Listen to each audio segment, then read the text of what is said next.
The Hebrew language is extraordinary. And not only because it's a language that was essentially dead and was resurrected and reinvented as a spoken language in the modern era. Its beauty can be found in the fact that it's a language based on a three-letter root, what's called a shoresh. And the way that root can mean different things in different contexts, revealing a lot about the meaning of the word or the cultural use of a word. For example, take the word tefillah, which means prayer in Hebrew. That word comes from the three-letter root pilel, which means judgment. Now, in the reflexive form, lehitpalel, it means to judge oneself, to judge one's deeds. In other words, we might assume that prayer is about standing in front of God or even asking God for things. But in reality, we stand before God and use prayer as a mirror to reflect on our lives and what we do or what we don't do. The word prayer, the English word prayer, doesn't really fully capture the essence of the Hebrew word tefillah. Another example of the multiplicity of meanings to be found in Hebrew is the word sukkah. We hear that word and we think of what's standing on the sixth floor, on our roof, the shelter it provides, the schach, the I don't know, how do you translate schach? It's schach, right? The top of a sukkah, the natural, sort of bamboo or whatever you're using, the cover. But there's another Hebrew word that uses the root samech kaf he. The root sacha in Hebrew also means to look, to see, to observe, to prognosticate. Sikui is one word for perspective, prognosis, hope. Sichia is looking, seeing something, forecasting. Soche is a spectator. All these, you can hear the root, right? All these words come from this one root that suggests that sukkah or a sukkah can be seen as providing perspective. And it does. More than any other holiday, Sukkot is associated with the emotion of joy. We are commanded to be joyful. L'samachta v'chagecha. You should rejoice on the festival.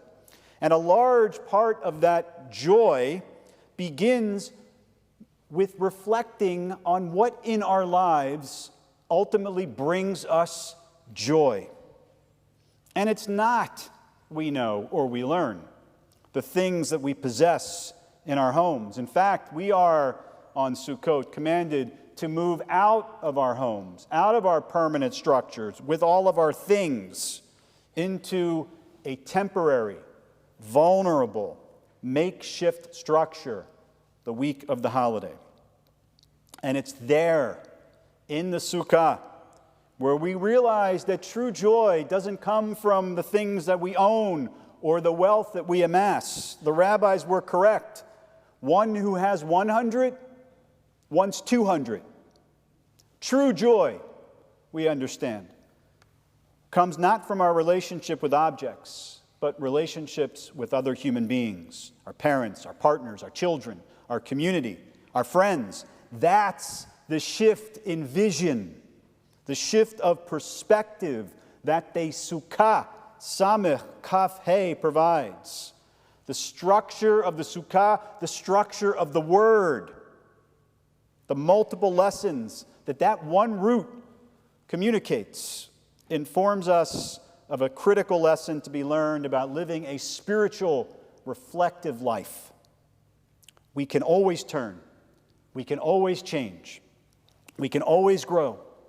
We can always make the choice to see things differently and to shift our perspective. Dr. Philip Zimbardo, the longtime professor of psychology at Stanford, who became known for the Stanford Prison Experiment, wrote a book called The Time Paradox, the new psychology that will change your life.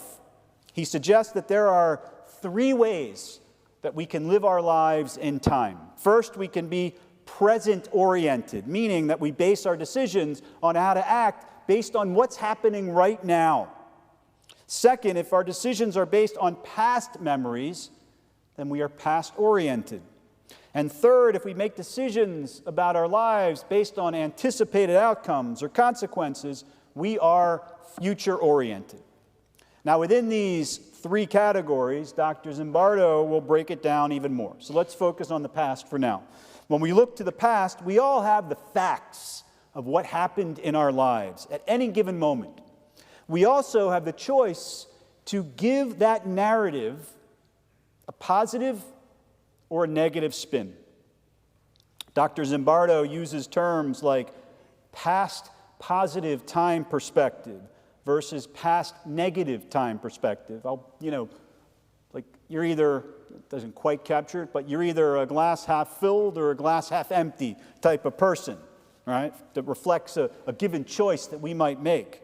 And for him, the optimal time orientation to have when making decisions is to be high in past time perspective, right? To see things, the good, the positive, and low in past time negative perspective. So let me illustrate this with an example from our tradition. When we consider the life of our patriarch Jacob, it would be easy to say that his life is one traumatic, challenging moment after another.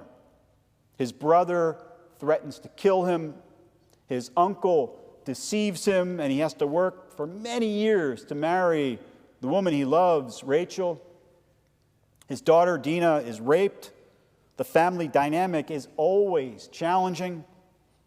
His beloved wife, Rachel, dies. And finally, the son he loves the most, Joseph, he believed is attacked and torn apart by a wild beast. We know, of course, he wasn't killed. He was sold into slavery by his brothers. When he's finally reunited with his son Joseph, he appears before Pharaoh in Egypt, and Pharaoh asks him his age. Jacob responds with a classic sort of past negative perspective, past time negative perspective. The years of my life, he says, have been short and difficult. Now, there's no doubt that there has been real trauma in Jacob's life, and many of us can probably empathize with him. But the Midrash, the rabbinic read of this moment, will critique him for his response to Pharaoh and the perspective he provides on his life. Essentially, the Midrash says that instead of looking back so negatively, Jacob should have shifted his perspective. He focused on the trauma, all the bad things that happened, and he should have realized that God actually saved him from his brother's death threats. God returned Dinah to him. God reunited him with his beloved son Joseph. And they make this great move that for every word Jacob uttered in his conversation with Pharaoh, there were 33 words in total, a year was taken off his life. So it explains why, for example, Isaac, his father, lived for 180 years, and Jacob lived for 147 years. The Midrash is communicating a critical life lesson here. To the extent that we can do the hard work of looking into our past narratives and shifting our perspective from being past negative to past positive, we will be far more likely to appreciate the blessings in our lives of the present and plan for a more successful future. In Jacob's case, he would have lived another 33 years. Friends, we find ourselves in a powerful moment in the Jewish calendar. It's a time of completion, and it's a time of beginning. The holidays are ending. We're beginning the rest of the year. Agriculturally speaking, if we go back into the Torah, the harvest has ended, and we begin the the rainy season by reciting Geshem that the Chazan will do in a few minutes, the prayer for rain. We finish the Torah tonight, and we roll it back to the beginning and begin anew with Genesis.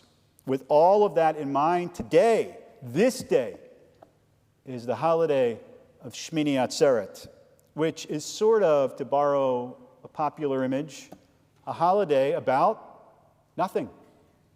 There's no particular mitzvot associated with this day. We don't sit in the Sukkah. We don't wave the lulav. There's no matzah. There's no shofar. It is a holiday about lingering. The Talmud imagines God saying to the people of Israel something to the effect of, we've had such a wonderful time these last few weeks together. Just stay one more day, the Midrash says. Hence, Shemini Atzeret isn't about ending or beginning. It's actually just about being. And in this moment of being, Yizkor beckons to us. We pause. We remember loved ones who are no longer with us. And we recognize that while loss, death, is painful, if we are able to look at it, to shift our perspective, we will realize that there are lessons to be learned in these moments. Lessons about mortality, how our time on earth is limited. That recognition can be a powerful motivator for us to make essential changes in our lives.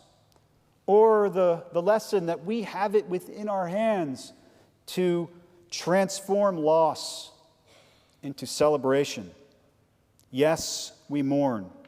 But at some point in that process, rather than focusing on what is lost, there's an opportunity to celebrate the life of the person who's passed away.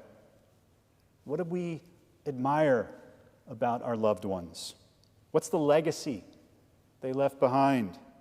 Can that be a source of inspiration for us to live better, more meaningful lives? Now, God willing, many of those memories will fill us up with joy. And some of those memories might be a little more painful.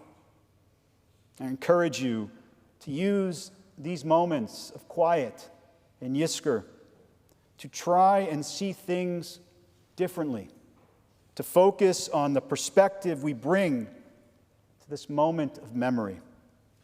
To the extent that you are able, think back with a past positive perspective, seeing the good in our loved ones, celebrating the blessings in their lives, the blessings they communicated to us. I know in my own life, the passing of my father released me from years of being held prisoner by my own past negative time perspective when it came to our relationship and his presence in my life. Time has a way of redirecting those emotions. I am regularly surprised by the moments when a memory of my father sort of pops into my consciousness, of the good he did in the world, of his positive qualities that I see in myself and my children. Today, he feels less like a ghost in my life, which he was for many years, and more like an ancestor who walks beside me, occasionally, even inspiring me to action. Life is complicated. We know that. There are lots of chapters and subchapters that make up the narrative of our lives. On this day of Shemini Atzeret, a day when we have left the Sukkah behind, may we leave with a new sense of vision, of perspective, a new sense of what's really, truly essential in our lives and in the lives of those that we remember on this sacred morning.